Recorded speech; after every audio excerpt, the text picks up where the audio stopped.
ignition.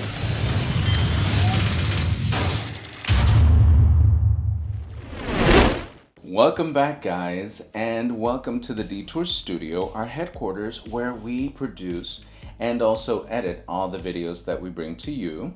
We, of course, are the Detours. I'm Marvin. And I'm DeLacy. And this is the Detours Deconstructed episode 2, where we're going to be talking about the latest and greatest in the amusement park world, theme park world, as well as roller coaster world. And we have a lot of information to cover today, which we can't wait to bring to you.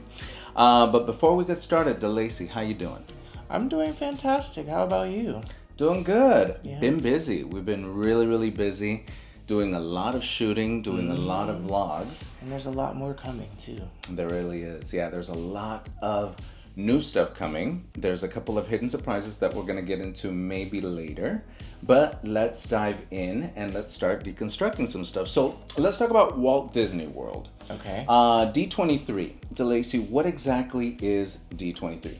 So D23 is Disney's expo that they put on every single year to announce their new and upcoming attractions, theme park lands, new movies. It's kind of like a convention for everything Disney that's coming new.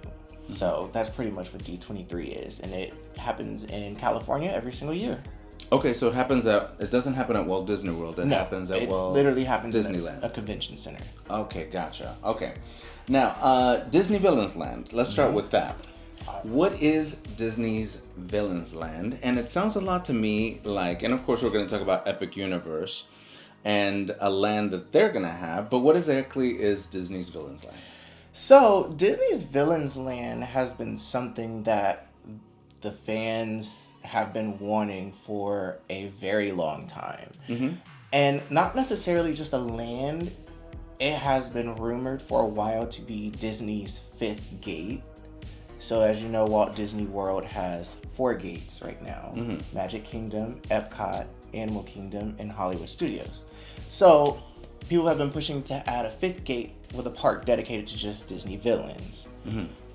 So they heard your cries, they heard your wants for it, and now they're like, okay, we're not going to do a 5th gate, we're going to do a land, and it's going to be behind Big Thunder Mountain. So if you remember from last year's D23, where there weren't very many announcements, they were more, I guess you could say, blue skies, and they announced a Beyond Big Thunder Mountain expansion. Mm-hmm. You haven't been to Walt Disney World, so you don't really know what that entails. Uh-huh. But beyond Big Thunder Mountain, there's a whole bunch of land. So now they're like, okay, cool. We're going to have Disney's Villains Land. Okay. So from the concept art, and Disney didn't really give us much. They're just like, oh, hey, look, we're going to do a Disney Villains Land. Here's a picture. Yeah. So, yeah. And, per Disney, we didn't really get a coming in 2026, 2027. We don't know. Mm-hmm. Not even a start date of construction for this specific project. So this could be 2030. It could be 2080. We don't know. 2080. That's big. Well, here's the thing, Yeah. and you probably don't know, so I'll fill you in on Disney. Disney has a very good way of announcing things And not following through. and then they don't follow through, but Okay. they never really say anything. They just kind of Let you forget about it and be like, well, I And forgot guys, about it. No shade, by the way. No shade to Disney. But this is just being honest. Yeah. And that's one thing that we're always going to be honest with you guys. Okay, so do you Yes. think that Disney's Villains Land is a response to Universal's Dark Universe? Absolutely.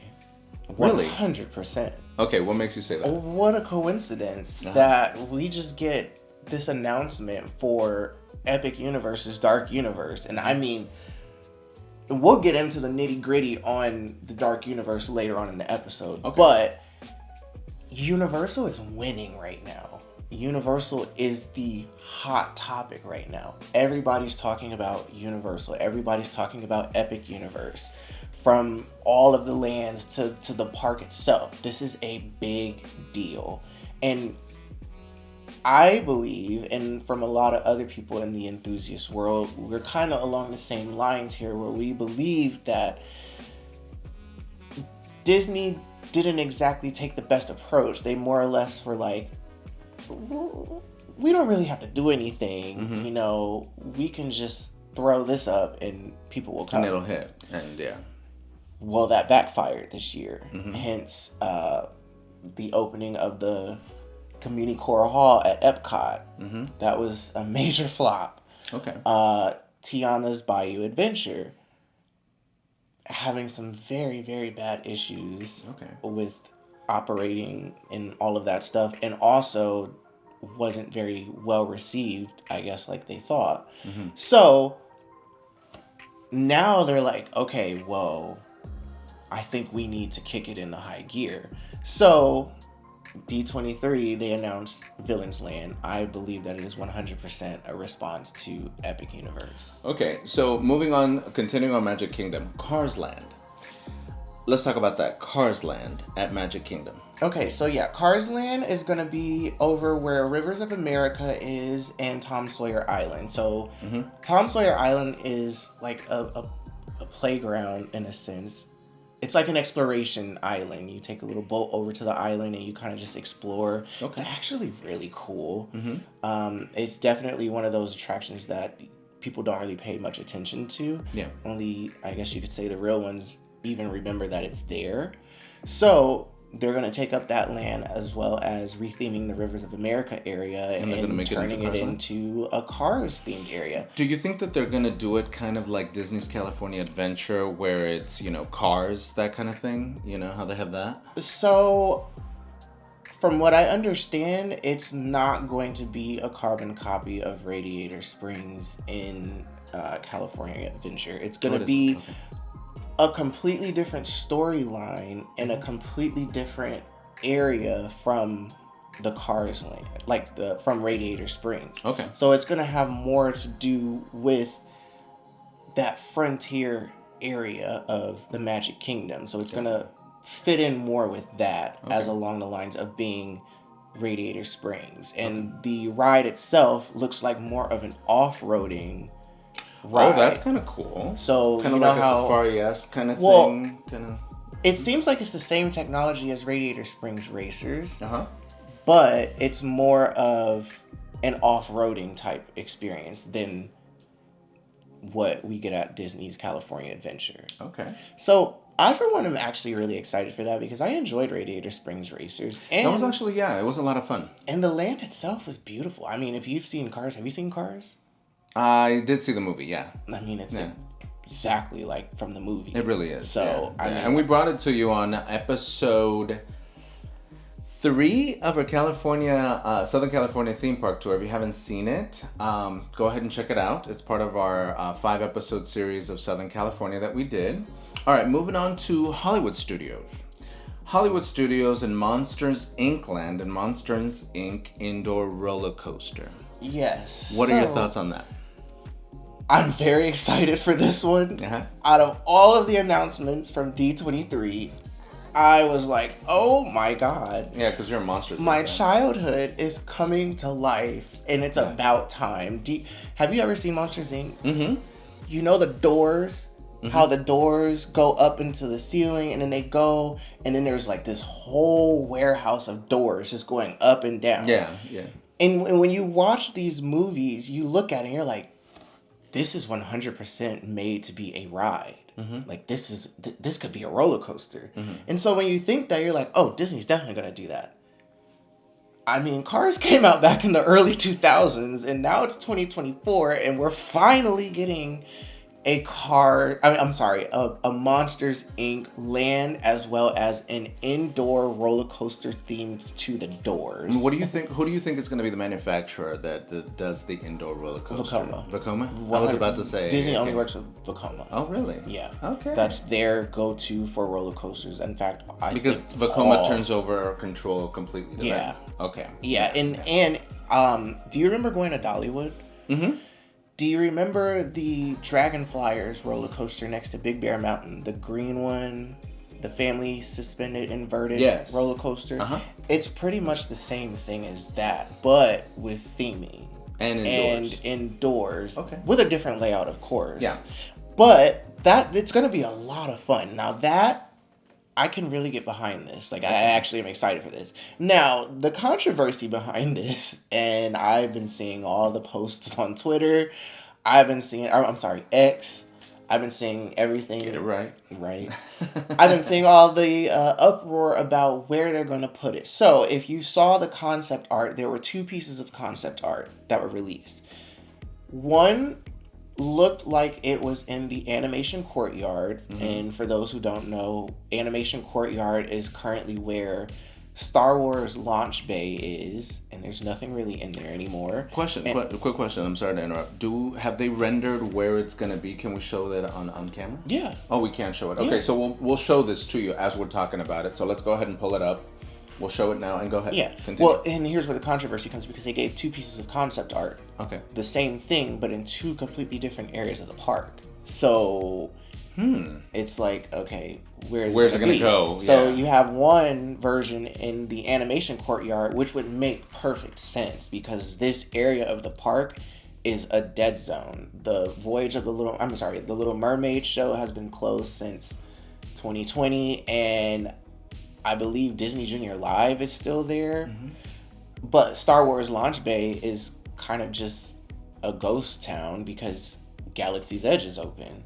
So this would make the perfect sense to put the ride, and you can put the show buildings behind, and you have a lot of room leading up to where Rock and Roller Coaster is off of Sunset Boulevard. Okay. Now the other place where the concept art was in the Muppets Plaza. And let me ask you this: is Muppets a big hit for Disney? Yes. So okay. So that doesn't make sense for them to put it in there. Yeah. Or do you think they're going to replace it with that? Or what do you think they're going to do? Well, it looks like they would bulldoze that whole area where there's Muppet Vision. But see, that doesn't make sense to me, though. If this is a moneymaker for you as a theme park, okay? Mm-hmm. So if this is a moneymaker for you, why would you bulldoze that land to put something else that may or may not hit? I will say this. Okay.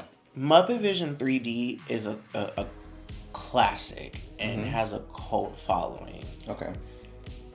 Not everybody, like I if we were to go to Disney and go to Hollywood Studios, I would geek out on Muppet Vision 3D. You probably would be like, whatever. Wait, what? But the area of the park is really nice, and Pizzeria. Oh my God, it's the worst pizza, but it's the best pizza. And if you know, you know. Uh-huh.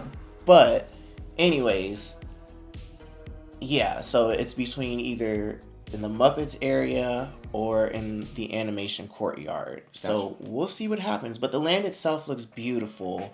It looks like they did a great job. Of course, the characters like Mike and Sully are going to be walking around, and Randall. I hope that they have Roz somewhere in there because she's always watching. But yeah, Monsters Land, it looks amazing, and I think that is an awesome fit for Hollywood Studios. Mm-hmm. It actually goes well with the lineup. Like because you have Toy Story Land, you have Galaxy's Edge, and Mickey and Minnie's Runaway Railway. Mm-hmm. So it's a step in the right direction for Hollywood Studios, because that park desperately needs capacity. Okay. It needs capacity bad, because that park is always jam-packed because there's not a lot to do. Hollywood Studios, yeah. Yeah, okay. So, great job, Disney. And again, we didn't get an opening date for this, or... So it's TBD, or to be determined. So we'll see. So we'll bring it to you when if it opens. I think this is gonna happen. You think it's gonna happen? I think this and the Villains Land for sure is gonna happen. If I had to say that they would do away with any of them, I would probably say the Cars. You think so? Yeah. Okay. Well, that's a good guess. See. And remember, guys, this is just our guesses based on past history per se. Yeah. All right. So moving on to Animal Kingdom. Disney's Animal Kingdom. All right. And Avengers Campus Expansion, including new e-ticket attraction called Avengers Infinity Defense. No, right? that's Disney California Adventure. Did I move on? Yeah. Oh, sorry.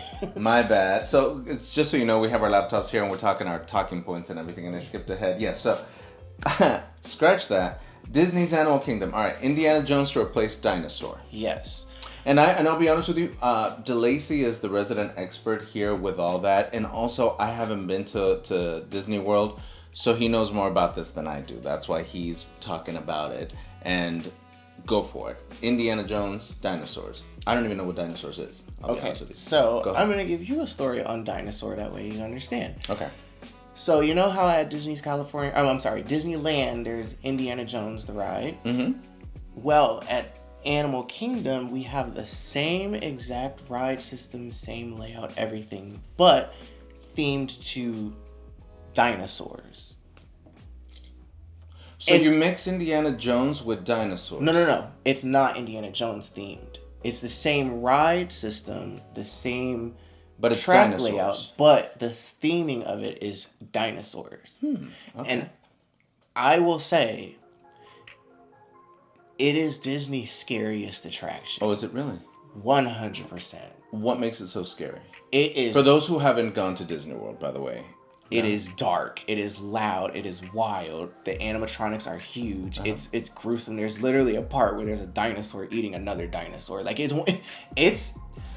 that's a little dark for Disney. It's crazy, and it's one of my favorite rides in all of Walt Disney World. Okay. And who plays the mom from the Cosby Show? Ooh, Regina. Anyway, she does the ride, like. Oh, she does she the welcoming does the opening. and all yes, that opening? And it's one of those things where you go and you can recite the whole thing. Like the whole opening. Well, sure. A lot of people can't. You probably don't care, but no. Yeah. So the dinosaur is a classic ride, but it is definitely aging, and a lot of things don't work like they used to. And so now they're gonna take that out. Yeah, they're just gonna put Indiana Jones in. Yeah, and they're gonna put the Indiana Jones in. The exact same thing that's over at I believe it's gonna be a completely different storyline, which is great because you're not just doing a copy and paste. You're kind of taking the story and going deeper into it to fit the park, which is great. So I like that. I'll miss Dinosaur, and I definitely will ride it before it's gone, but I think that's a great way to bring that area of the park back to life, because Dinoland USA is... But Disney's Animal Kingdom, they have a lot of tourists because of the whole safari thing that they have. Isn't that where Avatar is also? Yeah, Pandora is at Animal Kingdom. Yeah. However, outside of Pandora, you have the two rides in the Pandora Land. Outside of that, you only have Expedition Everest, Dinosaur, Cali River Rapids, and the Kilimanjaro Safaris as the main attractions. Outside of that, you don't really have many other rides things going on. Okay. Everything else is animal exhibits, and the park is beautiful. It's one of the most beautiful parks in the world. I'll be honest. Like, they really did it well, but they need more, because with Dinoland USA, they had Primeval World, but they took that out years and years ago. So that area literally looks like a carnival. Okay. Like, I'm kidding, not kidding you, a carnival in Disney. With parking lots, which is interesting. A everything. carnival in Disney. You wouldn't put I don't know. Me personally, I think Disney. I think magic. That was the theme of the land. Okay. But they did it very cheaply. So Primeval World were two Wild Mouse roller coasters put next to each other, and instead of just it was the spinning one. Okay. So if you wanted to get dizzy, you'd go. Yeah. Okay. And it literally looked like it was a carnival roller coaster. Oh, really? Yeah. Okay. So that area of the park definitely needs that attention. And along with that is going to become an 11-acre expansion called Tropical Americas, featuring Disney's Encanto. Is it Encanto or Encanto? Okay. How do you say it? Oh, it is. I don't know. Yeah. Encanto? Yeah. Oh, yeah. Encanto. Yeah, it's based on like a Spanish culture and they sing or something like that, right? Yeah. I haven't seen the movies. I'll be honest with you. Where it's like un poco loco. I don't know. Tell me in the comments if that's the movie. No, I haven't seen it. And the fact about the weird thing is that I have 1, 2, 3, 4, 5, 6 nieces, so you think I'd know it, but I don't. Sorry. Yeah. So Encanto. Okay, let's talk about that. Let's deconstruct that. 11-acre expansion. Yes. So that's gonna be in the same area where Dinoland USA is. Okay. So they're just gonna take where all of that was and expand it outward, and then have Indiana Jones, just I guess kind of its own thing. But it's a lot of stuff going into one area. Well, if you look at, you haven't been, so if you go to Disney's Animal Kingdom and you come in through Dinoland USA, you have to kind of venture off and go down a pathway to get to Dinosaur. So it's kind of hidden. And if you didn't know that it was there, you would miss it. Oh, really? Okay. Yeah. Okay. So it's kind of off the beaten pathway. So I guess they'll just make it its own thing. However you do it, okay. I'm here for it. I'm gonna still ride it. I can't wait to see it. But as far as, details into what's gonna be in the Tropical America's land, they didn't really say much. But from the concept art, it looks very colorful. Well, I mean, it's Encanto, so you have that Latin flavor. It looks very colorful, and it looks like it's gonna be a lot of fun. I thought that they were gonna do Zootopia. In my opinion, that would make more sense to go into Animal Kingdom. But, okay, I'll take it. Yeah. So, we'll see. Do you think it's going to be a hit? Do you think it's going to be a hit? Absolutely. Yeah? Yeah, that's one of their highest grossing films. Oh, really? For Pixar, yeah. Okay. Yeah, and it's a Pixar film, so yeah, it's going to do very well. Okay. And it's Disney, so... They do what they do. Yeah. All right, moving on to the other coast. Let's go to the West Coast. So Disney's California Adventure. 4 things happening new, right? Avengers Campus expansion, including new e-ticket attraction called Avengers Infinity Defense. Yes. So... Okay, go for it. So when Avengers Campus first opened, it was actually supposed to open with 2 attractions. Spider-Man Web Slingers, which is currently open, and the e-ticket attraction that just never really happened. So when you say e-ticket, what exactly is an e-ticket? So it's an electronic ticket. You have it on your phone, right? No. Thing, or what? So when it comes down to theme park attractions, these rides get labeled under a classification. It means I guess you could say budget of the attraction. So if something gets labeled an e-ticket attraction, that means it's a very expensive attraction. That means it's a headliner attraction. Yeah, who labels this real quick? I don't know. I just go with the culture and I just call it a day. So for example, something like Villain Con at Universal is considered a D-ticket attraction. So the highest, so the most expensive attraction would be classified as e-ticket. And then it goes D, and then it goes how? That's pretty much it. E or D? Yeah. Okay. News to me. Look, I learn something new every day. Okay, so what are your thoughts on this? Okay, so I saw the ride vehicle for it, and I seen the concept art, which you're seeing all of that right now. The ride vehicle looks like the Scoop vehicle from The Amazing Adventures of Spider-Man at Universal's Islands of Adventure. So are you talking about, so we're talking about, and of course we're going to show it for you guys. We're talking about that where you literally, the door goes up, and you go right in, and then the door goes down.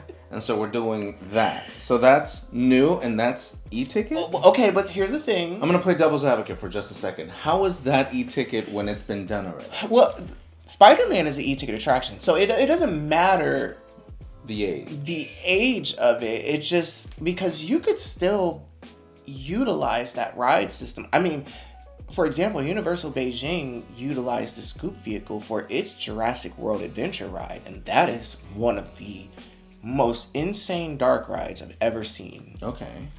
Crazy. But it's how you use the vehicles. It's how you use the technology. So Spider-Man is very screen heavy. It is, yeah. Well, they use practical sets too. They do. You go from practical set to screen and then... Yeah. Now, Jurassic World is very animatronic physical sets heavy. Yeah. It doesn't use as many screens. So it's all about how you use the ride vehicle. Mm-hmm. Now, I don't think that it's the same vehicle. Mm-hmm. I don't know if they went with Oceaneering. I don't even know if they can use Oceaneering for that. I don't know if that's patented with Universal. Mm-hmm. But the vehicle itself does look like it. And from... Yeah, I saw the rendering and actually I was like, yeah. And familiar. From the concept art, it does look like it's gonna be very screen heavy. And I mean, when you're talking about superheroes, you're gonna need a lot of screens because of CGI, all of that stuff. I'm sure you can do some animatronics, but I think that this is gonna be their Amazing Adventures of Spider-Man. No but shade. themed to the Avengers. And don't get me wrong, I'm not hating at all. I'm here for it. Okay. I just, when I saw the announcement and I saw the the ride vehicle, I was like, wait a minute. And we'll show it to you guys, of course. Yeah. That looks familiar. But, shout out to you, California Adventure. That park definitely needs more rides. So this is good. Hopefully it'll revamp it and then, bring some more traffic in. Yeah. Yeah. Okay, so now moving on to Stark Flight Lab. Okay. And let's talk about Stark. Are we talking about Tony Stark from the Avengers? Yes.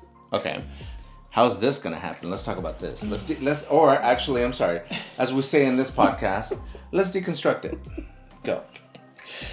This one's a funny one. Okay. So the concept art, which you're seeing right now, I want y'all to tell me down in the comments the first thing that you thought of when you saw this picture. It's a Kuka arm. And we'll go ahead and bring it to you guys. Wait, hold on. Let's really deconstruct this. Kuka arms are proprietary to Universal. For Harry Potter and the Forbidden Journey, Okay. yes. But this is like so there are other manufacturers out there that do Kuka arms. Yes. Quote unquote. Mm-hmm. I'm not entirely sure how this one is going to go. From my understandings, it seems like it's gonna be a smaller attraction, not as fleshed out as something like Harry Potter and the Forbidden Journey. And I could be wrong, and I might have misunderstood this, but from what it seems like is you and I will go and sit down in the seat, it'll grab us up, and then we'll go into our own little area, and the ride will just be in that area. So it's not going to be like Forbidden Journey where you actually go practical set, big screen, move, practical set, another screen where it actually you're from what I understand, it looks like all of these Kuka arms are going to be visible at the same time. You're going to be able to see them. You're going to be able to see all of them. Okay. And from what they said, you're going to get on the ride, you're going to stand there, and it's literally going to come and scoop you from the back. So, in essence, you're flying like Iron Man. In a sense, yeah, but, Well, I mean, like the name itself says Stark, Tony Stark, flight, hence flying, and a lab. Yeah, so it says, it seems like you're going to be in his lab, and he's doing some kooky experiments, and you're just there, and he's going to test these experiments out on you. So there's going to be different variations, kind of like how Star Tours is. You can go on Star Tours and ride it once, and then you go ride it again. It's a completely different story. Okay. So it seems like it's going to be something similar to that. Mm-hmm. The only weird thing is you're going to be able to see all of these Kuka arms at the same time. So that's... Yeah, which I can't... In my mind, and again, this is just my opinion, guys, I think it ruins the illusion, per se, unless it is made where you are an Iron Man thing and that uses you to like test it or something like that, which I think the whole lab might have something to do with the visible Kuka arm, in my opinion. Yeah, and that's what I'm saying. I'm like, maybe Kuka, that's a part of the story, and it could be really cool. But again, when I first saw it, I was like, now wait a minute here. Mm-hmm. That's Forbidden Journey. Okay, so we can't wait to see that, Yeah. and let's see what that entails. So now let's talk about, continuing on California Adventure, the Avatar-themed land based on the second and third Avatar films, which obviously the second film is out. But the third film, I think there's going to be 5 in this series. I think so, but I know the third one is supposed to be like Fire and Ash or something like that. Yeah. I'm So gonna they're be going to be real- based on the last one Yeah. and the next one to come. I'm gonna be real. I haven't seen any Avatar movies past the first one. Mm-hmm. It was just too long, and y'all can hate me for that. But They that were good, movie, though. The second one, I'll be honest with you, long. the second one was really good. The second one was really good. And if you haven't seen it, we're not going to spoil it for you guys. Mhm. But it really was. Okay. Yeah. Yeah. And it's funny because the second, supposedly they say that the second, and I digress for a second, 2 seconds. The second film was so delayed because they needed to invent the technology in order to do the film. And that's cool. So James Cameron doing his thing, And now, supposedly the third, fourth, and fifth film are going to be spaced out very, very heavily. So that actually brings me back to this. If it's going to be based on the second one, which is out, but the third one, which isn't out, that means that this land probably will not be out until the debut of the third film. And I heard that film's not coming out until like 2026, 27. I don't know. I heard No. 2027, 2028. And then that's pretty far. the fourth one is going to be like 2030, and now, yeah. So if Disney's gonna try to open this with the movie, they probably want to start like next year or now, because it took them like 6 years to build the Pandora that we have now, and the movie was out. So I, for one, am excited about this new land. I think this will add great value to California Adventure because, again, this park needs the capacity. Yeah. It doesn't have a lot of rides. And to be honest, guys, I mean, we did it. And of course, we're going to be completely honest with you guys. It wasn't our favorite. I loved Guardians of the Galaxy, though. That was good. But in my personal opinion, and again, our personal opinion, it wasn't, I don't know, I didn't get it. I felt like it was, it left a lot to be desired, in my opinion. And again, this is only my opinion. We're going to the land. Okay. So, Avatar, this new land. So, the big draw with Pandora at Disney's Animal Kingdom was the floating mountains. Which are cool. They did that very well. Isn't also the smells and stuff like that? Yes, the smells. I mean, completely. I'll be honest, I was blown away when I walked into the world of Pandora. Like, it was beautiful to see these actual floating mountains. It's crazy how they did that. Like, if you were to walk in and see it, and I can't wait for you to see it, you're going to be like, whoa, like, that's cool. Yeah. And the attractions themselves, Avatar Flight of Passage, I love it. It is phenomenal. I mean, it's basically Soarin' 2.0. And you ride on the back of an Ikran. Ikran. Yeah. You can feel it breathing. It's crazy. Well, Disney does what it does, and they're great at doing that. Yeah. Now, Navi River Journey was kind of a letdown for me because it's beautiful, all these exotic colors and stuff. Mm-hmm. But that's all it was. And then you have what is the character from Avatar that's like the god?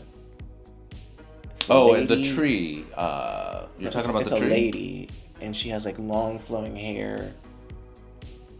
It's like the mother or something, or no? Yeah. But I thought it was based on the whole fact of the tree and the thing underneath the tree. And again, it's been a while since I've seen Avatar, but... Well, whatever the case may be, that animatronic is phenomenal, but it's literally just that animatronic and, like, the 3-minute boat ride of colors. Okay. So, but outside of that, the food is amazing in the land. The drinks are amazing. You can get green beer.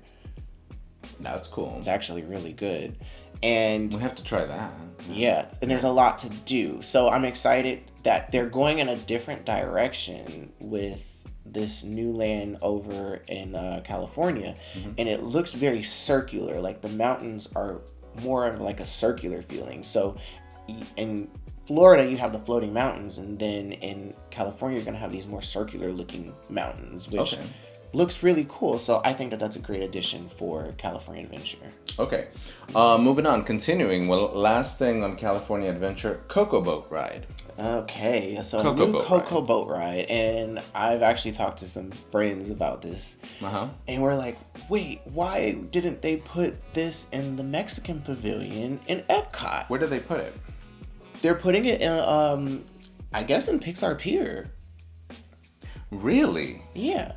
Okay. It would make more sense to put it in the Mexican Pavilion in Epcot, is where the Grand Fiesta Tour starting the Three Caballeros are.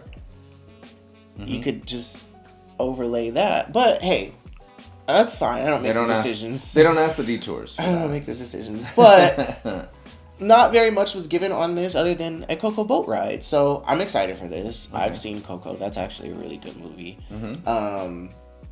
I think it'll be a great addition as well. The placement's going to be weird because Pixar Pier is a pier. Yeah. Maybe they're not going to put it there. I don't know. But that would make the most sense since it's Pixar. But hey. We're here for it. Yeah, but those are the main things from D23. We're not going to get into all of the international parks because... Not unless we want to make this a three-hour video. And I don't think you guys want to hear us talk for 3 hours, you know. Or so, maybe you do, but... Hey. But I will say, for this year compared to last year's D23, congratulations, Disney. I'm glad that you are actually listening to your fans now, because last year's D23 was a huge letdown. So this is awesome to see. So kudos to you guys. So moving on to Universal's Epic Universe. Yes. And oh my God, are we excited. As you know, we're both Universal freaks about it. And we're excited to honestly cover them. They will be opening in 2025. All right, so all lands have been revealed. How to Train Your Dragon, Isle of Berk, Dark Universe, right? DeLacy's excited for this one. Super Mario World. Oh, Super Nintendo World. Super Nintendo World, yeah. And the Wizarding World of Harry Potter, Ministry of Magic, which that is mind-blowing. So let's deconstruct that. Okay, so let's save the best for last, and let's start with Super Nintendo World. Why do you think that's... You don't think... Okay, you say save the best for last. So I think Super Nintendo World is going to be legit, because they've already done it in Japan. Yeah. They did it in California. I think it was small. I didn't think it did it justice. They didn't have any room. They did what they could. True. I mean, it is. Remember, that park is built into a side of a mountain. So. I respect that they even did that, because... But I did have to tell you guys, the expression on DeLacy's face when he saw Super Nintendo World and you go through that green tunnel and you see it and everything, it was just like, you kid. I mean, I love Mario. I mean, if you look in my office, there's just Luigi and Mario everywhere. Yeah. So, But anyways, for Super Nintendo World, you remember the version in Hollywood. You walked in and everything was just there on that first floor. You know, you had Mario Kart Bowser's Challenge. Yeah. And then, you know, you had the interactive games and all of that. That was it. The one in Orlando, you're going to actually enter in on the second floor. So the warp pipe. Yeah. And just so all of you guys know, for Epic Universe, each land will have a portal that you will walk through. So you're going to walk through that portal, which will transition you into the warp pipe, and you're going to take an escalator up to the second floor, enter in through Princess Peach's castle, just like in Hollywood, but you're going to be on the second floor of the land. They haven't released the promo video on that one yet, right? Yeah, they have. Oh, they have? That was the second one. So wait, so they've released all the promo videos? Everything's announced. Oh, okay. Yeah. Okay, got it. So you're going to come in on the second floor, and you're going to be greeted to literally twice the size of what you saw in Hollywood, with a grand staircase that will take you down to the second level. You're going to have Mario Kart Bowser's Challenge. You're also going to have Yoshi's Adventure, which is another ride. And my favorite character. You're going to be able to ride on the back of a Yoshi, so you're going to enjoy that. I'm excited. Ow! Okay, now, sorry. I'm going to tell you, real quick, sorry. it's not a thrill ride. It's a fun, happy ride. No, but you know what? Okay, so you're Luigi. You're a Luigi fan. I love Yoshi. He's cute. Well, you're going to enjoy it. Okay. It's fun. It has some indoor scenes and it has some outdoor scenes to give you some nice views of the land itself. Okay. So that's going to be a lot of fun. There's a lot of animatronics. The Yoshis, they have baby Yoshis.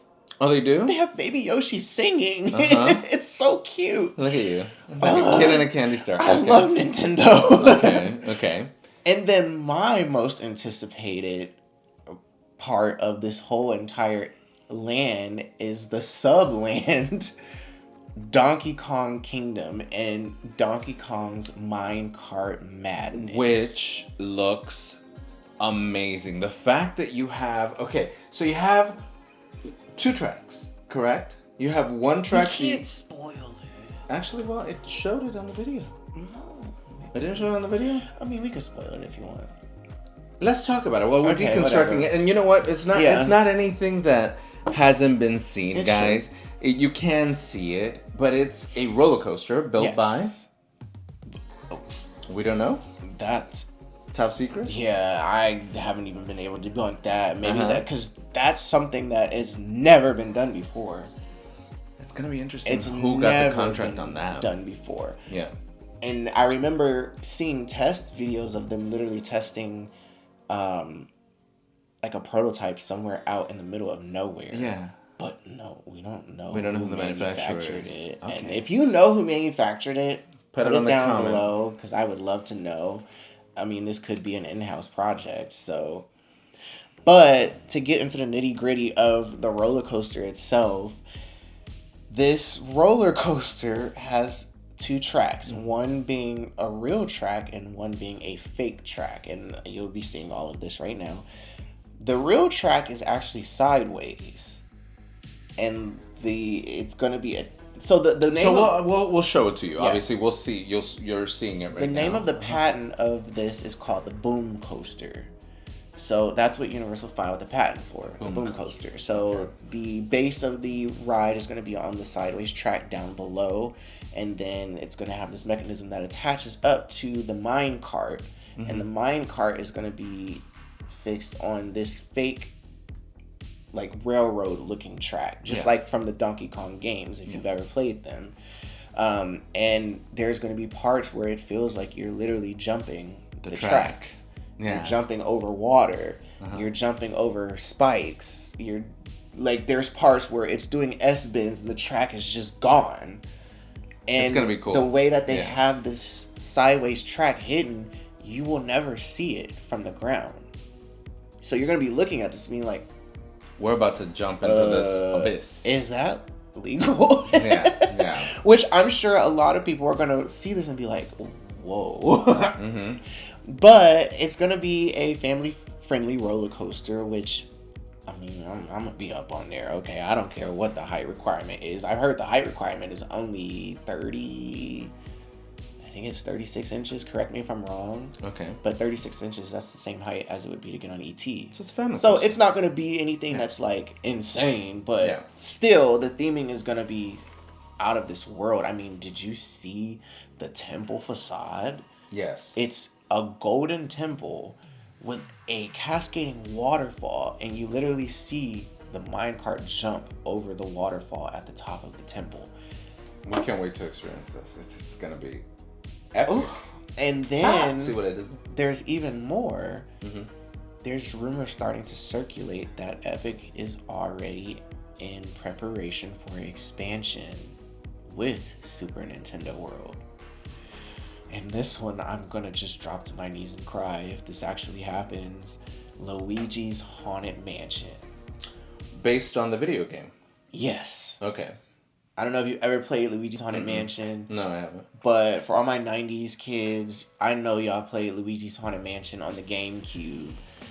Oh, okay. I thought it was only I thought it was only a Wii thing, a Switch thing. But, oh no! Oh no, it started on the GameCube. It started on the GameCube. Yeah, that's gonna be phenomenal. So if that actually is true and the rumors are correct, wow, what a land! And that's just the first land. So now let's continue on to How to Train Your Dragon Isle of Berk. Any insight on that? Yeah, so How to Train Your Dragon Isle of Berk. We've gotten all the details on the roller coasters.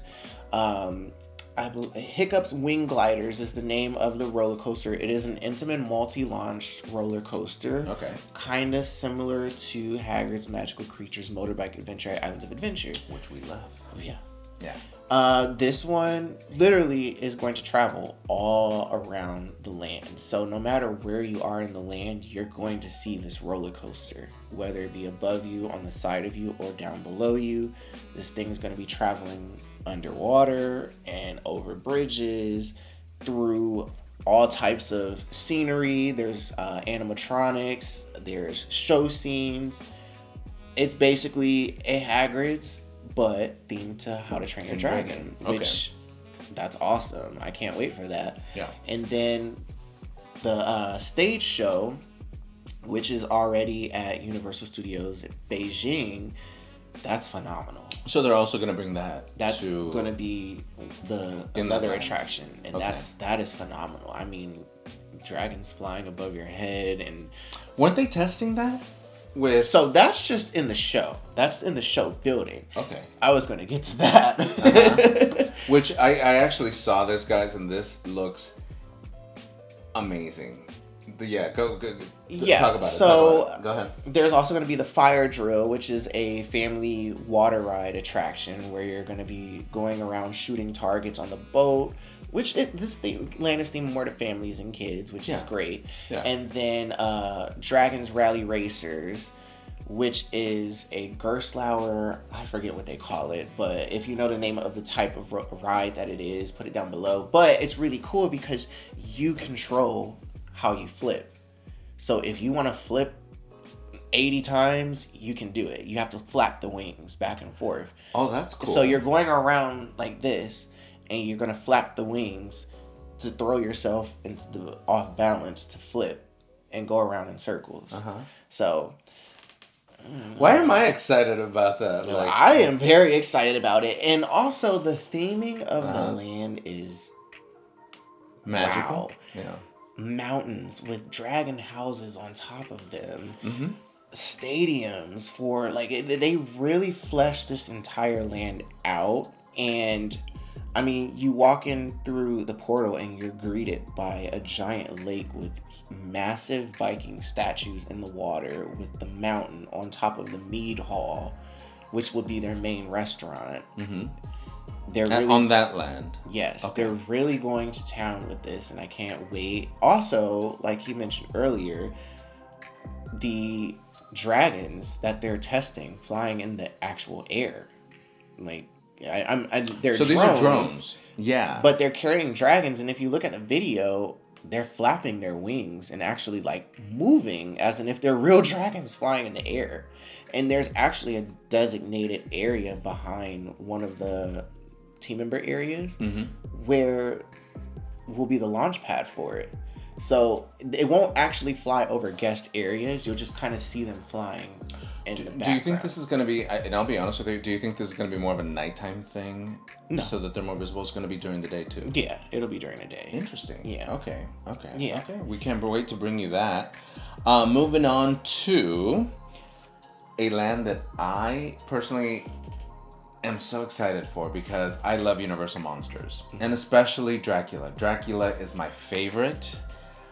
I love Dracula. All right, so Dark Universe. Dark Universe. And of course, we showed you the promo video for Dark Universe, which looks amazing. Let's dive into it. Let's deconstruct that. All right. So the main attractions here are going to be the Curse of the Werewolf, and then the Universal Monsters, the Frankenstein experiment. And so the Curse of the Werewolf is going to be a mock ride spinning roller coaster that's going to feature a swing launch, which from the concept art, there is a massive werewolf animatronic that's going to look as if it's reaching down towards you while you're swinging through the shed, which is kind of crazy. And then also you're spinning. So this is going to be cool. This one's going to be an outdoor ride with the indoor show scene. And also the biggest attraction is going to be the Frankenstein experiment inside of the manor. Whoa. Oh my God. That looks so amazing. First of all, the manor itself has a moat. Wow. Yeah. And also the land has a windmill, right? Yeah, that'll just burst into flames out of the blue. I think it's going to be something like you have the dragon on top of Gringotts. Yeah. That'll probably do it every so often. I don't think it's just going to be burning and burning and burning. Yeah, no. It's just going to burst into flames. But so for the ride, it is going to be using the Kuka Arm style ride vehicles from Harry Potter and the Forbidden Journey. But this ride does not have screens. How is it going to be done, do you think? So it was crazy when they did the announcement. We saw a video clip of a werewolf like in action moving, and we thought like it was a screen. That was an animatronic. So it's not going to be nothing but animatronics? I'm sure they'll have like some screen in the background to add depth. Okay.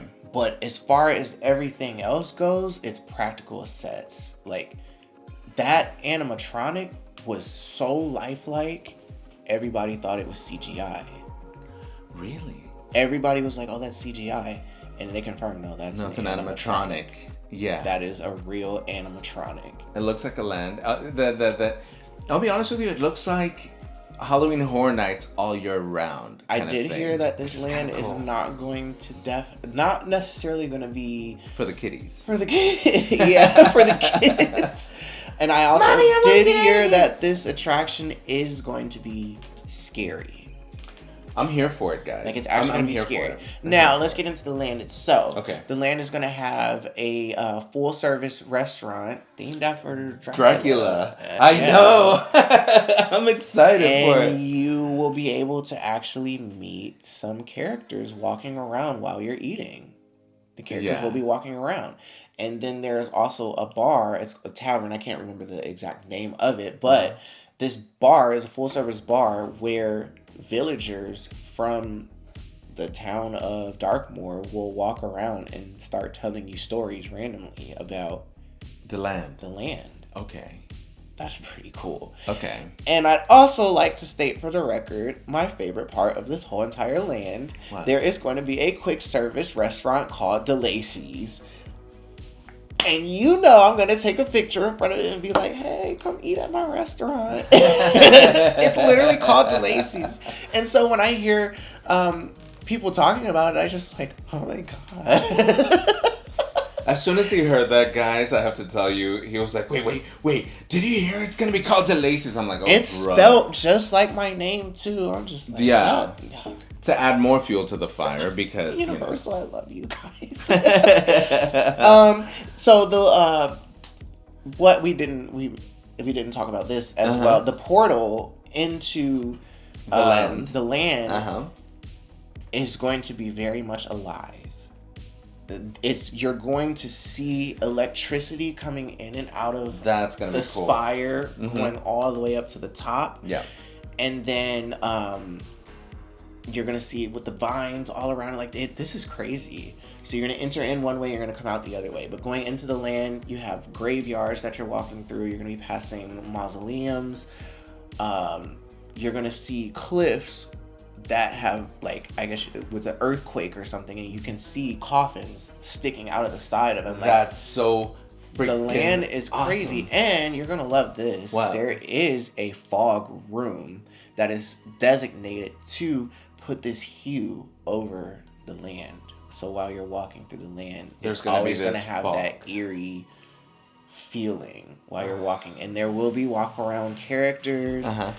I don't know about jump scares, but I wouldn't put it past them, so we'll see. But yeah, so that's going to be for Dark Universe, which is absolutely amazing. And now the pièce de résistance, the Wizarding World of Harry Potter Ministry of Magic. I told you I'd save the best for last. and I have to tell you guys, that we did a Detours Deconstructed. Actually, it wasn't our first episode, but we did a special, a Detours Deconstructed, when they announced Epic Universe. And if you want to see it, we'll put the link actually here. And it's actually covered by DeLacy. He's literally talking all about it. Great video if you haven't seen it. It's on our portfolio of videos. But that was just when they announced it. But now that they've revealed it, yes, it is going to blow everything out of the water. This is going to be a land that is going to rival, I mean, just set the tone, I think. Set the tone for other theme parks and how they do it. Let's talk about it. Well, Let's deconstruct it. I'm going to say this before I dive into it, because you made a very valid point. Yes, this land is going to redefine theme parks, but if you really think about it, what Epic Universe is doing is reimagining the theme park industry forever.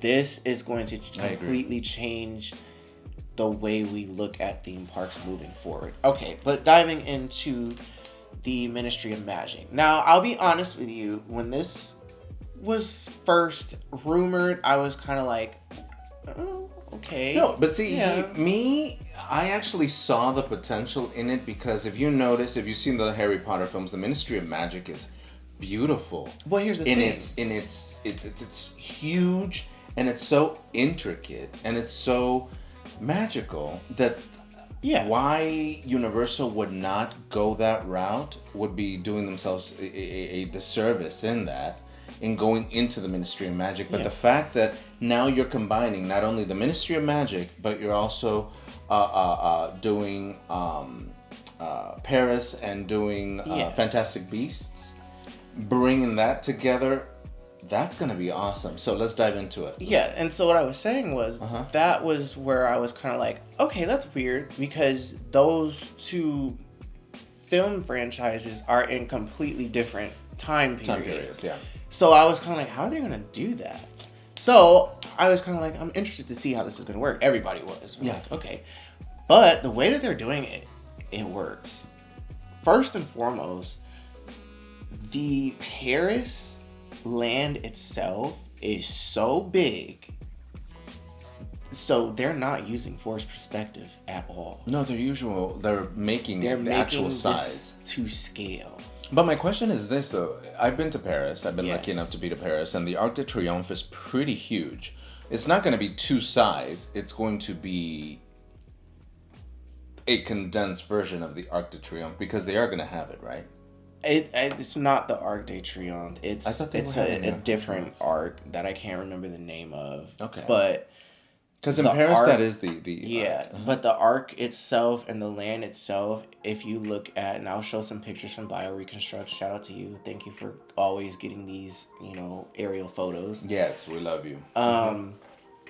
If you look at the size of the people compared to how big these buildings are huge. What was it that you said that the biggest land in the biggest building in Diagon Alley is going to be the smallest building in the Ministry of Magic in Paris? So Universal confirmed when they announced this land that the largest building in Diagon Alley is smaller than the smallest building in the Paris land. So I said it wrong.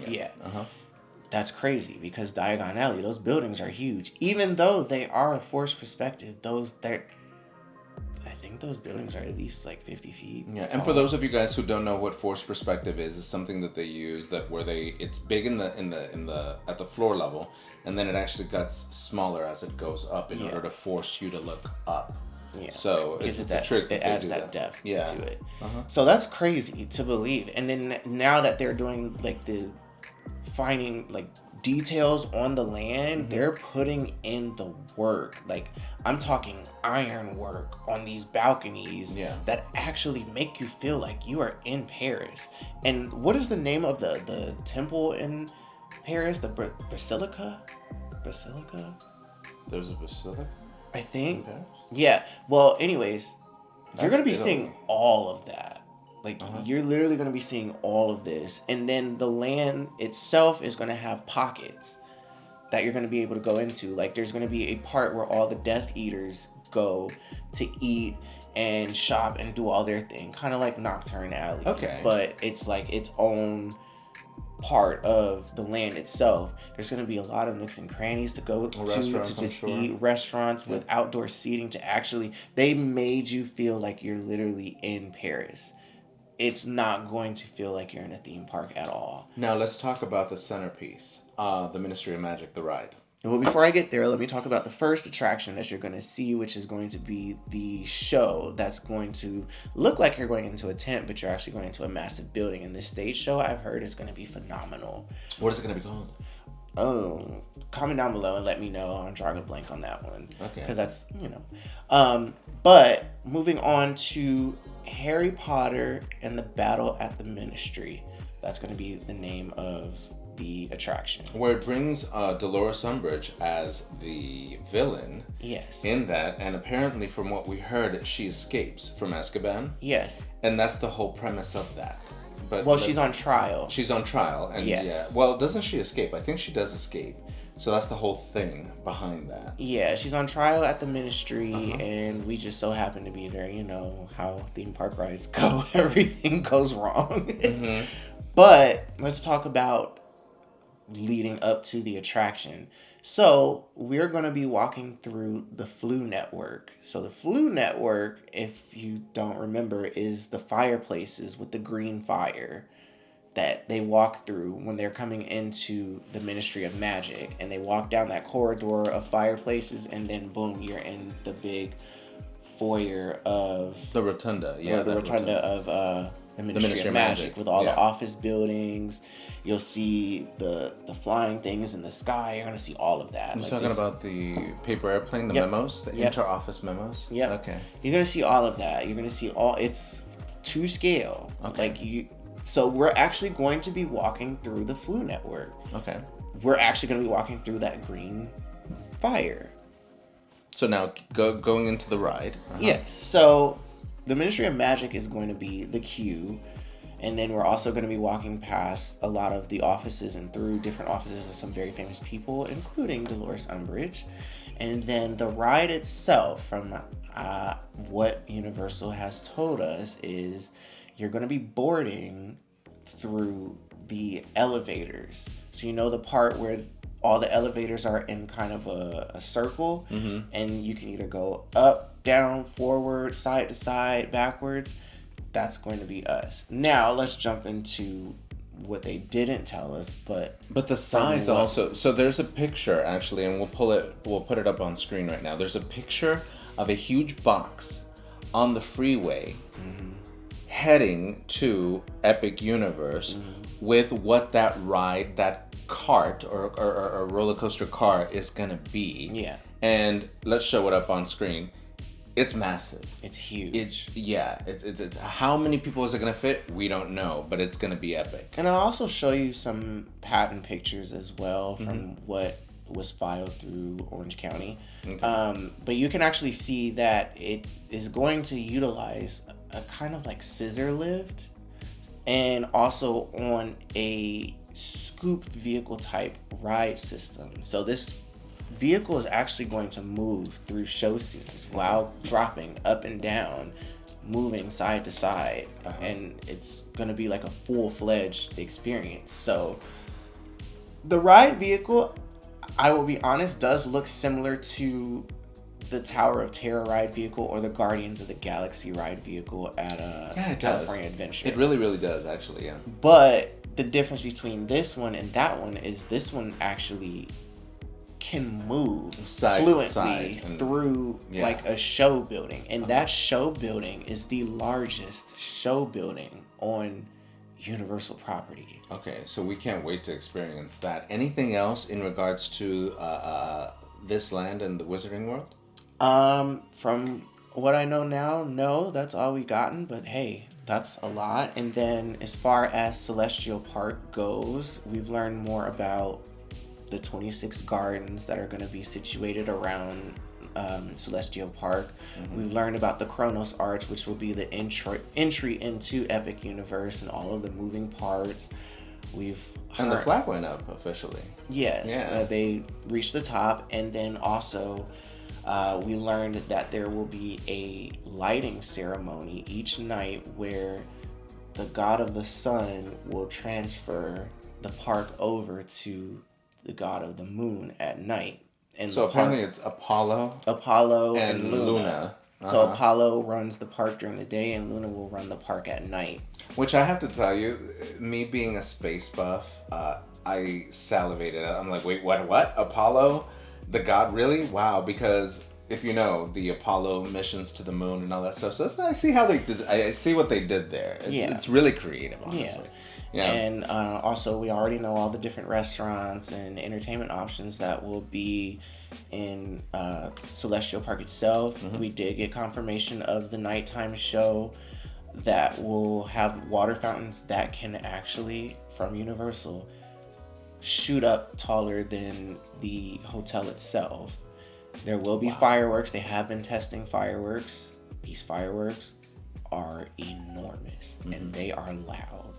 And I'm happy that Universal is finally able to do this, because they haven't been able to shoot off large fireworks at the current property for noise violations, because they're too close to residential areas. So now they're about to blow it up. They said, "Go big or go home, baby. Yeah. You held us in the box for this long. We're coming out." Isn't there also a place at either is it Islands or City Walk where you could a preview center? Yes. For Epic? So at the Epic Universe, at City Walk, there is an Epic Universe Walk. preview center where the Legacy store used to be. That is now the Epic Universe preview center, and you can see a model that I heard was millions of dollars to build.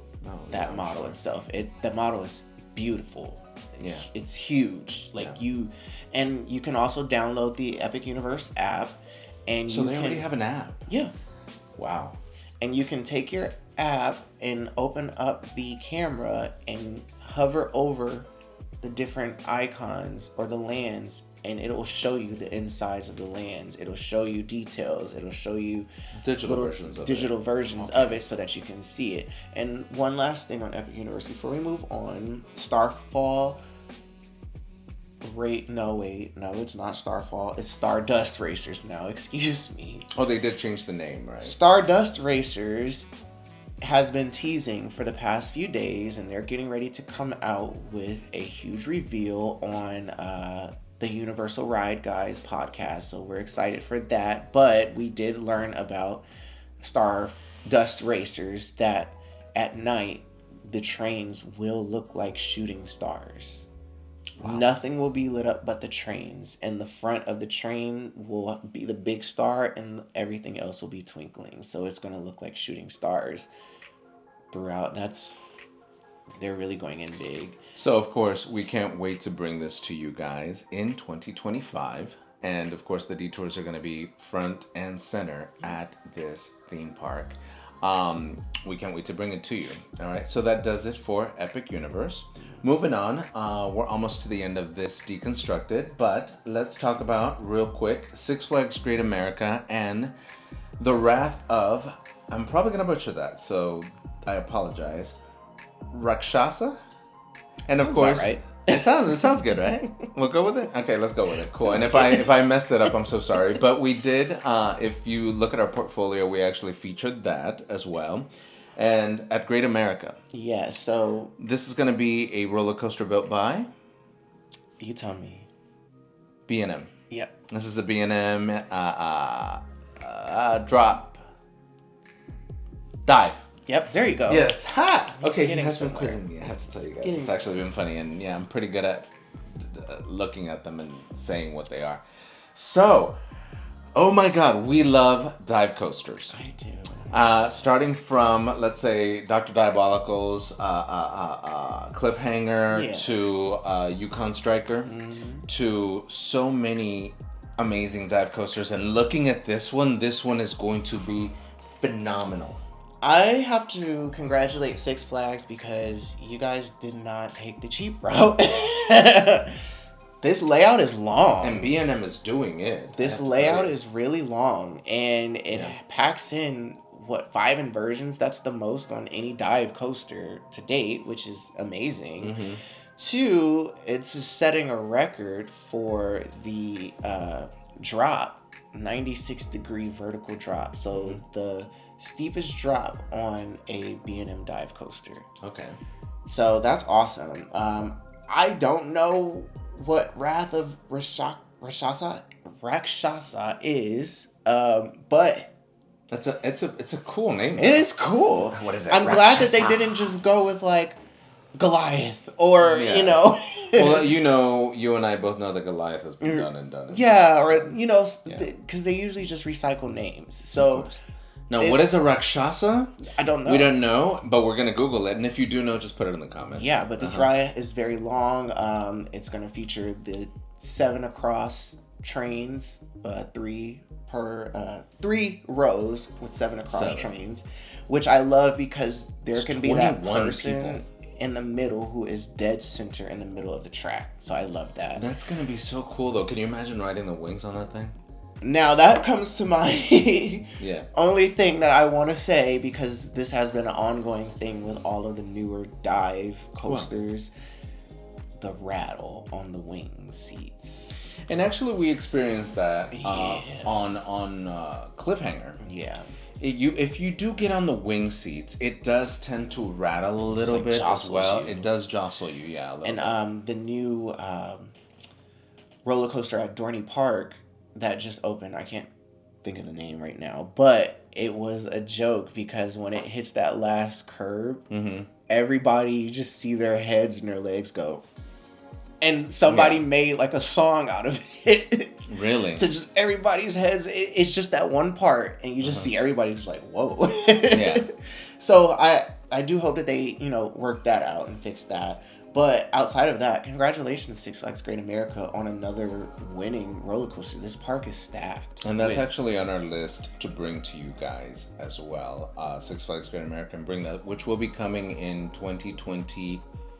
Yes, so this will be opening in 2025. You were saying? So yes, this is going to be coming in 2025, and like I said, this is a big win for Six Flags Great America because this is one of Six Flags' star parks. It has a huge lineup of roller coasters, and you have a very wide variety of roller coasters here. So kudos to you guys. And it looks like, honestly, that the Six Flags and Cedar Fair merger is really helping Six Flags, bringing them up. Because, and again, this is our opinion, Six Flags theme parks were lacking a little bit, I think. Certain theme parks, if they weren't the headline theme parks like Magic Mountain or, they're like the Walmart of grocery stores. I did not say that. He did. And then Cedar Fair's Target. Huh. See? I never saw it that way. But you see it now, Good right? analogy. Maybe. Ooh. I know you're going to get some heat for that one, but okay. Especially from the Six Flags fans. Okay, cool. And I'm a Six Flags fan, don't get me wrong, but... We do. We're just being honest. We did. I will tell you this. We absolutely had a blast at Great Adventure. Yeah, Great Adventure and if you haven't, awesome. Yeah, and if you haven't seen that video, check it out. It was phenomenal. King the Ka. Whew.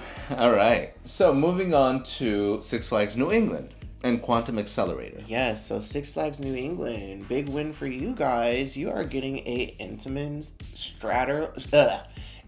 Straddle multi-launch family coaster. So this is awesome for Six Flags New England. This is the one that's closer to Boston. It's actually in Agawam, Boston, Massachusetts. So I think this is a great fit for that park as well. This park has, of course, everyone's favorite Superman Ride of Steel, which has been voted one of the best coasters in the world for years. You have yet to go to Six Flags New England, right? I haven't been. I'm slowly making my way over to all of the places that I haven't been to. So. Up the East Coast, slowly. So, it's called Quantum Accelerator. I don't really know much about the theming of it, but from the concept art and the video, which I'm showing you guys right now, this looks like an awesome family coaster. And we've been on Wave Breaker at SeaWorld San Antonio. And that's a lot of fun. So should we say that it's going to be, obviously it's going to be the same type of roller coaster, right? Yeah. Excuse me, I had a hiccup. Okay. Is it going to be bigger? It is bigger. It is. It's bigger and more fleshed out. It's longer. Well, it's a strata. Straddle. Straddle. King Nakai is strata. Okay, straddle. So straddle, not to mix it up, strato is height. Straddle is you straddle the roller coaster. Yeah. Now, I'm not a big fan of those, I have to tell you. But you liked Wave Breaker. I did, because I guess the way that it was designed, it was a little bit more comfortable than the older straddle coasters like Riddler's Revenge, for example, at Magic Mountain. No, that's stand up. Oh, that's a stand up. Okay. Yeah. Yeah, I always get those. The only straddle roller coaster that I didn't really care for was the one at Knott's Berry Farm. Okay. It was really short and kind of uncomfortable, but that was a Vekoma straddle roller coaster. This is Intamin. Intamin did Wave Breaker and Hagrid's. So. Okay. Yeah, and we can't wait to experience that. And guys, we apologize. Here at the studio, outside of the studio, they're cutting grass. So if you can hear that, that's what that is. And of course, they pick the time that we're filming just to cut the grass. That's fine. Anyway, moving on. Almost done, guys. Six Flags Great Adventure and delays of the Flash. Vertical Velocity.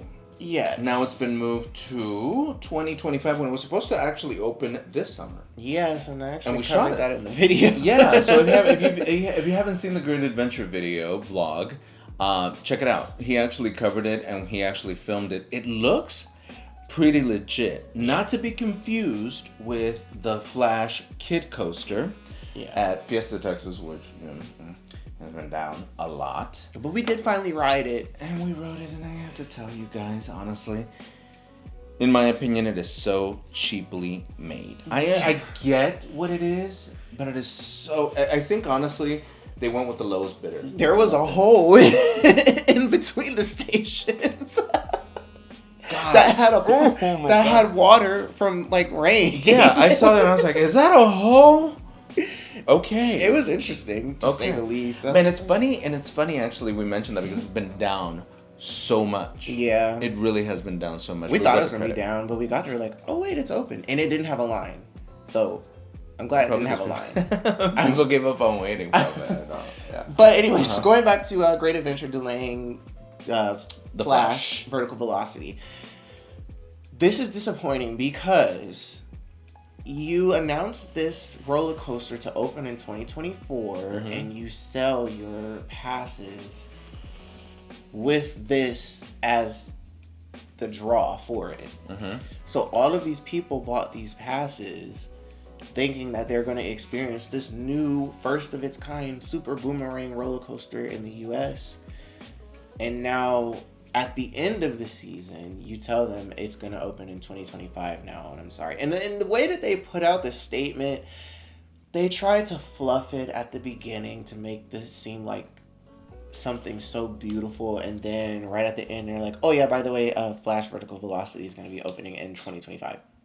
So it's been moved a whole year. Yeah. I want to say a whole year. Yeah. Which I don't understand why, because honestly, it looked ready. It just needed to be tested. So here's the thing. Yeah. One or two things could be the issue. This could be a SeaWorld issue that we experienced with Iron Gwazi and all of those roller coasters. Wait, Iron Gwazi's Busch Gardens. It's not SeaWorld. They're part of the same... Well, they're the same family. Yeah, you said So SeaWorld, when I say SeaWorld, I'm referring to all the SeaWorld Parks and Entertainment because it's under SeaWorld. Okay. Yeah. My mistake. Sorry, go ahead. So, with Iron Gwazi and Pantheon, all of those roller coasters were supposed to open in 2020. Of course, that didn't happen. They were there. They were ready to go, but the payments weren't made. Oh, so do you think that that's what it is? Fulfilled. Okay. So, with that being said, they cannot legally operate those rides until the payment is made. Hopefully, now that Cedar Fair is running the joint, hopefully they're writing some checks. Because we would love to see this and experience this. So that's one thing. Okay. Or it could just be parts and labor. Okay. Because, I mean, there is a shortage on a lot of parts. Yeah. In terms of steel. Maybe there's things with the trains that couldn't get fabricated in time.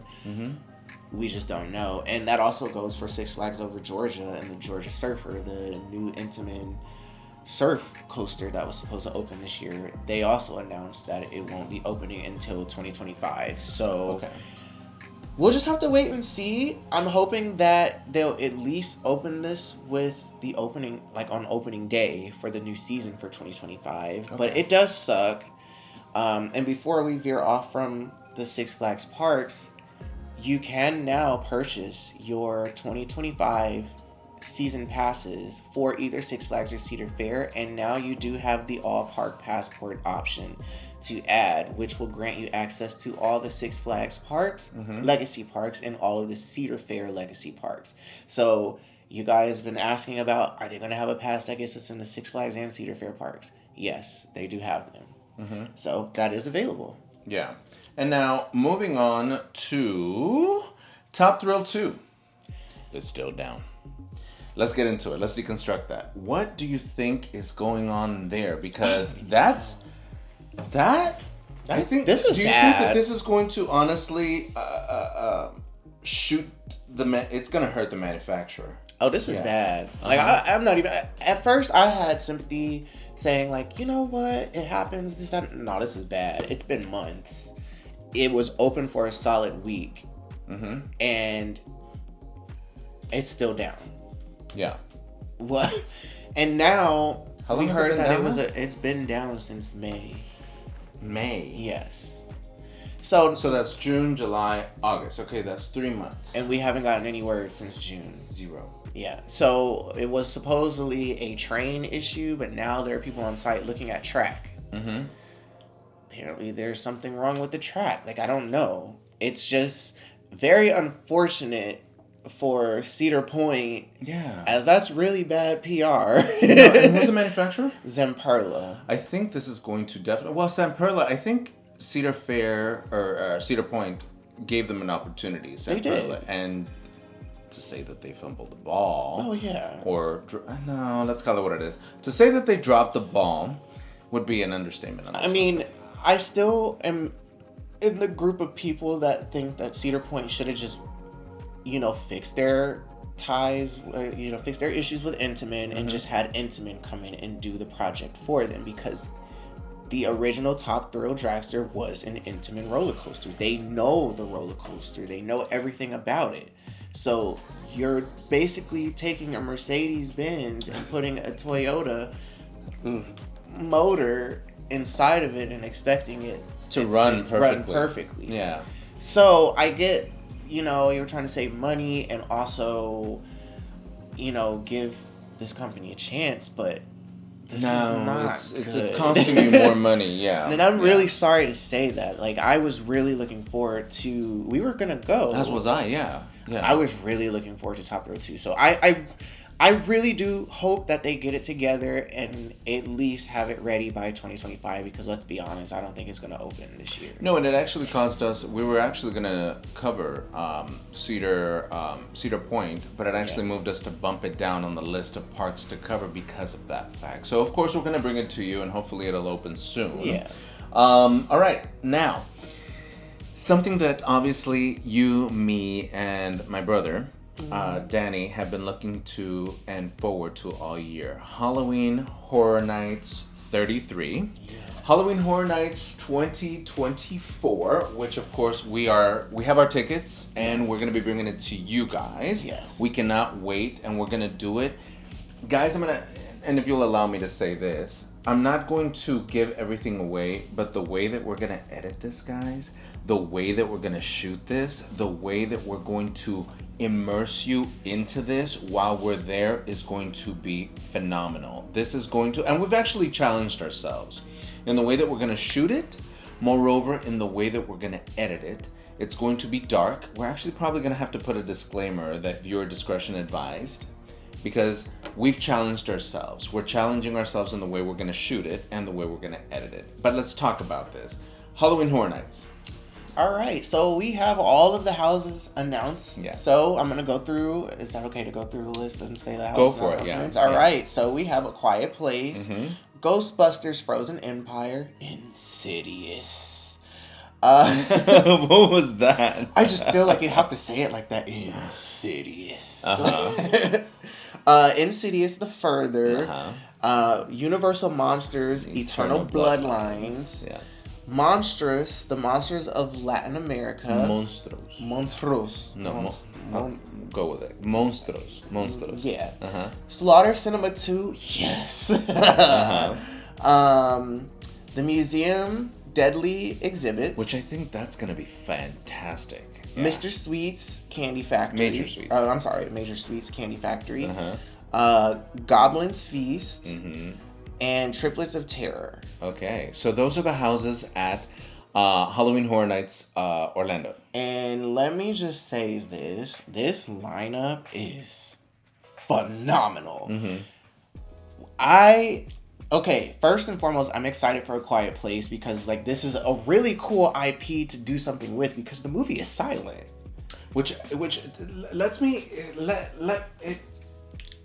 I thought to myself, okay, how are you going to make this scary? How are you going to... Because people are going to be shouting. People are going to be screaming.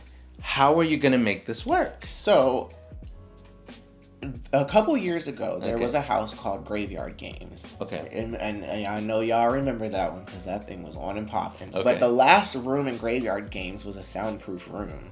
So when you walked through this room, it felt weird. Like, it just...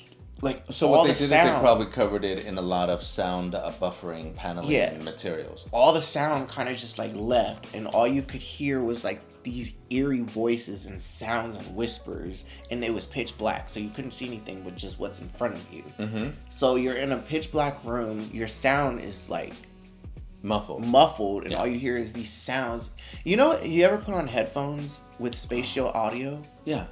So it's gonna be like that. It's gonna be something like that. Okay, that's cool. Yeah. Okay. So I'm excited for that. I still gotta watch A Quiet Place. I watched the first 10 minutes of it. I stopped watching because I'm afraid of spiders, and those creatures look too much like spiders. So I turned it off.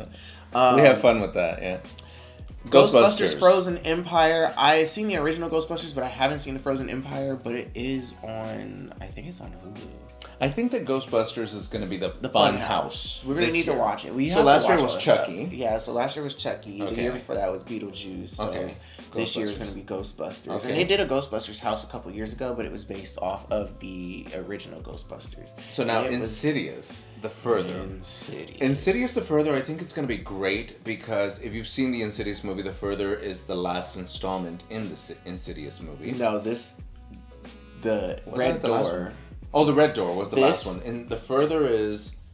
Wait. So this is going to be its own thing. Yeah, because I just realized... They're basically taking the Insidious story and doing their own thing with it. So it's not going to be specifically based on one movie. It's going to be based on The Further. So if you've seen the movie... If you haven't seen the movie and you're going to go to Halloween Horror Nights... Watch the movie because the guy or the devil guy, you know, and that song Redface, yeah, and that song that guy sings at Tip Top Through the Tulips, that Tiny Tim.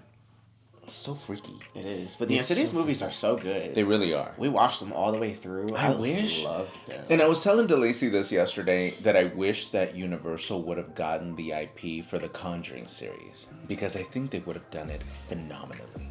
Well, honestly. You know who got them, so. I know, but that's such a great franchise that I think Universal would have blown it out of the water. Yeah. But moving on, Eternal Bloodlines. Yes, Universal Monsters, Eternal Bloodlines. This is going to be focusing more on what we can expect at Epic Universal. This is basically a preview house for the storylines that we're going to get for Epic Universe's Dark Universe. Okay. From what I understand. Uh-huh. So... this is going to be with Dracula, your favorite person, and looks like it looks like Bride of Frankenstein, or I've heard her name is Victoria Frankenstein. So we'll see how this one goes. I mean, they always do a phenomenal job with these. And then I think the heroes are going to be Van Helsing, the Van Helsing lady or something like that. Yeah. Yeah. So Okay. we'll see how that goes. I'm really excited for it either way because, like I said, all the Universal Monster houses are phenomenal. Yeah, another house that I'm excited for is going to be the Monsters of Latin America, or Monstros, which is great because obviously I'm Latin and I grew up with a lot of these stories. And let's just say it's not stories because that's how, and if you're Latin, you know this, that's how mom and dad got you to go to bed early. Otherwise, they're going to get you el cucuy and, La Llorona or whatever it may be, So this is going to be something that I can't wait to see how they actually did it. Yeah, it's going to be good. Yeah. And if it's anything like the one that they did in Hollywood last year or Fiesta de El Chupacabra that they did a couple years ago. I'm sorry. The way you say that, I laugh every time. I always have to say it like that. Say it again. Fiesta de El Chupacabra. I know, it's funny. It's how he says it. But okay, go ahead. Moving on. Anyways. Uh-huh. Slaughter Cinema 2. Okay. Now, you're probably not as excited for this one as I am. Well, I haven't seen that. I wasn't there for Horror that's Nights, the first one. Yeah. But let me tell you how excited I am for Slaughter Cinema 2. Slaughter Cinema, the original version, was so good. This is basically, to explain Slaughter Cinema to you, it's concepts that didn't exactly make it into a full-fledged house that they're just putting into one house and making it like a cinema style, like movies, like B-rated movies. Okay, where you're just going to be going through each all movie of these B-rated movies, and they do it as like essentially a test because eventually you may see one of those sections of the house become a full-fledged house. For example, in the first Slaughter Cinema, you had the Yeti. Oh, and that became its own And then house. that became 2 installments. Okay. You had the first Yeti, Terror of the Yukon, and then Yeti, Campground Kills from last year. Okay. That came from Slaughter Cinema. So do you think that Slaughter Cinema this year is going to maybe hint or preview new houses to come for maybe next year and the year after that? It could. Okay. It could. Okay. We'll see. But Okay. Slaughter Cinema 2, I'm very excited. I've seen some of the costumes from it. Okay. And I'm like, wow. Oh, yeah, this is going to be good. And it's just going to be cool because the outside of the house is going to be just like the first version where you're going to look like you're at a drive-in movie. Oh, that's going to be cool. Yeah. Okay. And the next and last house, I think. No, we have 2 more. No, we've got 4 more. Oh, yeah. Sorry. Okay. So we have the museum, Deadly Exhibits. I'm excited for this one because you're basically going to be walking through exhibits and there's Horror this relics. stone that they delivered that is rotting the museum at its core. Okay. And we're going to be walking through the museum as things start to come alive and try to get you. Okay. Yeah. The next house? And then we have Major Sweets Candy Factory. This was a scare zone a couple years ago, and now it's a house. Okay. So this will be exciting. Okay. And then we have Triplets of Terror. This is creepy. This house is going to be where this family is recreating their murders every single year. Yeah. That's really creepy. That's going to be cool. That's going to be cool. And if you notice, the masks and the costumes look pretty legit. Yes. Yeah. Now, Goblin's Feast. I'll be honest with you. I'm interested to see how they're going to do goblins. Because to me, I'll be honest with you, goblins have never really been scary. Yeah. So that's why I thought to myself, okay, is this going to be the fun house per se? Because goblins to me aren't in your face. They're creepy little things. But I was like, okay, it's either going to be this or Ghostbusters. Can I tell you what I think? Go. Let's deconstruct I think that Hold on. Let's deconstruct that. I think that this is going to be the sleeper house. And the reason why I say that... What is a sleeper house? The sleeper house is the house that everybody thinks is not going to be all that scary, but ends up becoming like, oh my God. What do you think was last year's sleeper house at Orlando? I think it was the Robert Johnson house. The Robert Johnson house. I forget the name of it. The Darkest Deal. Darkest Deal. That was actually, here's a funny thing about it, and it actually took my brother to tell us that. So the Darkest Deal is actually based on a story the Robert Johnson story, and if you haven't seen it, I think they couldn't say that it was based on that, obviously because of IP issues and all that. But if you notice that, if you look at on Netflix, a movie, it's based on that. It's a documentary based on a guitar player who made a deal with the devil and got good and everything. And if you looked at that whole horror house, it was about making a deal with the devil. Yeah. Yeah, it was really dark. The underlying tone really was very good. creepy.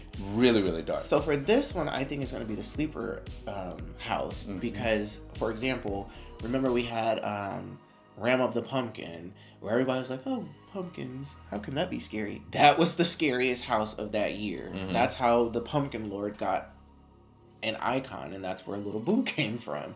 But that house so is cute, crazy. Yeah. Okay. And then Scarecrow, everybody was like, "Oh, Scarecrow the Reaping" to this day is still the scariest haunted house I've ever walked through when it comes down to Halloween Horror Nights. So this one, I think it's going to be the sleeper attraction. We're going to see.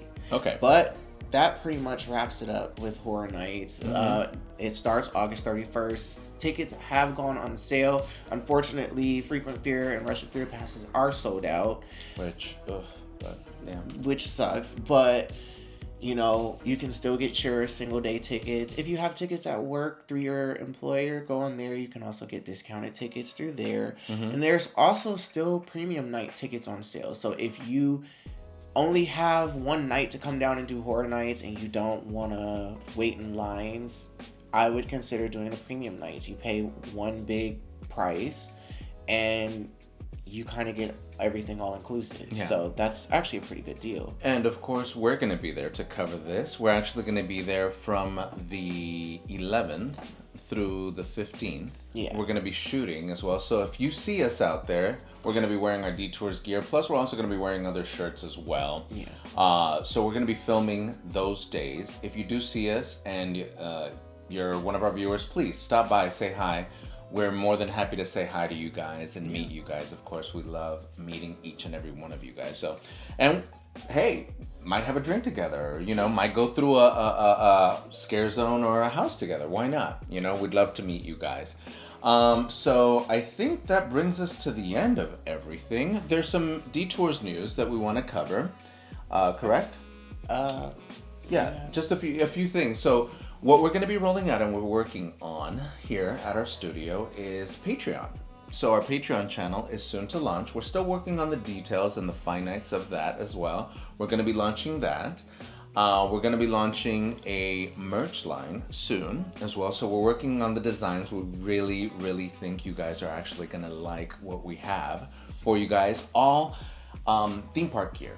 Geared toward for you to be at the theme park, for you to be comfortable as well, and also rep the Detours subtly, because we're not going to be loud and everything. It's going to be subtly and nicely done with some nice, fun, and funny stuff as well. So we can't wait to bring that to you. So those are two announcements for the Detours, but that's all I'm sharing, unless you want to share something else, but that's all I'm sharing for now on the Detours news. So that brings us to the end of this episode of Detours Deconstructed.